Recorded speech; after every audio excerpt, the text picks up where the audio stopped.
কি করে এসছিস তুই মুখ চোখের? আমার যে বন্ধু লাগিয়ে দিয়েছে, আমি কিছু বলিনি। পরীক্ষা শেষ, ওদের হোলি খেলা শুরু। আমার নয়, এগুলোর মধ্যে আবির লেগে গেছে না?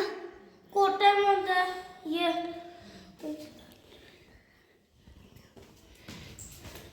Good morning everyone. আজকে সকালে প্রচণ্ড তাড়াহুড়ো ছিল, তো সেই জন্য আর ভিডিও সেরকমভাবে শুরু করতে পারিনি। অলিরানি পরীক্ষা দিয়ে এলো, ওকে স্নান টান করিয়ে খাইয়ে দাইয়ে বেরিয়ে গেলাম। আগের দিনের ব্লগেই বলেছিলাম আজকে মায়ের স্ক্যান রয়েছে, তো 12:30 থেকে 1টার মধ্যে ঢুকতে বলেছে। আমরা ঘর থেকে 11:30 নাগাদ বেরোলাম। আচ্ছা, এখানে তো পৌঁছে গেছি। স্ক্যানের আগে একটা ব্লাড টেস্ট আছে, সেই ব্লাড টেস্টটা হচ্ছে, তারপরে মাকে স্ক্যান রুমে ঢোকাবে। একজন কমেন্ট করেছেন যে মাকে কেন দেখাচ্ছি না, মায়ের কন্ডিশন এখন খুবই খারাপ, তো সেই জন্যই দেখাচ্ছি না। একটু সুস্থ হোক, একটু স্টেবল হোক, তারপরে আবার আপনাদেরকে দেখাবো মাকে। আচ্ছা, বাড়িতে চলে এসেছি এখন। চাটা খাওয়া আমাদের কমপ্লিট। একটু ম্যাগি বানাচ্ছি অলিরানি আর মায়ের জন্য।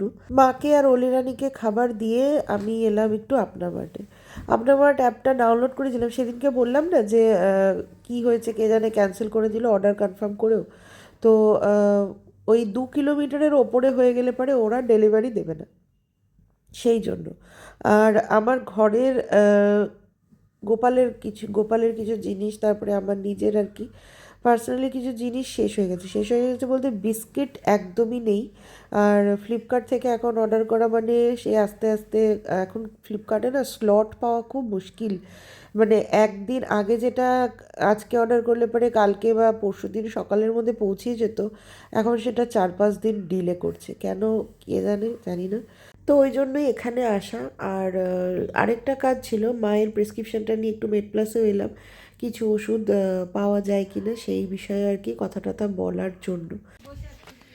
Hello everyone, good morning, welcome back to my channel. এই বাবা, কালকের ভিডিওটাতে আবার ওয়েলকাম করছি। যাই হোক, এখন গরম পড়ে গেছে না, সকাল 10টা বাজলে পারি কীরকম খাট্টা রোদটা দেয় দেখুন। কালকে এসে না প্রচণ্ড টায়ার্ড হয়ে গেছিলাম। আর মাইগ্রেনের ব্যথাটা এত বেড়েছিল কালকে এসে, আর কোনো ভিডিও টিডিও আর বানাতেই পারিনি। রাতের বেলাতে মিস্টার দাস ওই খাবার এনেছে, খেয়েছি আর শুয়ে পড়েছিলাম। তো কালকের ব্লগটাই চলছে, তো এখানেই শেষ করছি। আবার আজকে থেকে নতুন ব্লগ শুরু করব। এই নিয়েই ছোট ছোট ব্লগ করছি, কারণ কোথাও যাওয়ার নেই 1 নম্বর। আর সত্যি কথা বলতে কি বলুন তো, একঘেয়ে আপনারাই বা কত দেখবেন।